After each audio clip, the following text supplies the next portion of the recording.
ಘಂಟೆಯಲ್ಲಿ ಮಂತ್ರಾಕ್ಷತೆ ಮಂಚಾಲಯ ಮಣ್ಣ ಕಣಗಳಲ್ಲಿ ಮೂಲ ರಾಮ ನಿನ್ನ ತಂದೆ ನೀನೆ ನಮ್ಮ ತಾಯಿ ತಂದೆ ಸತ್ಯದ ದೀಪ ಹಚ್ಚುಬ ಕರುಣೆಯ ಕಿರಣ ಚೆಲ್ಲುಬ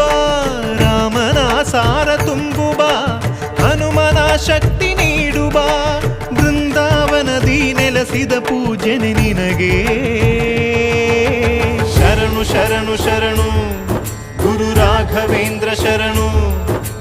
ಶರಣು ಶರಣು ಶರಣು ಗುರು ಸಾರ್ವಭೌಮ ಶರಣು.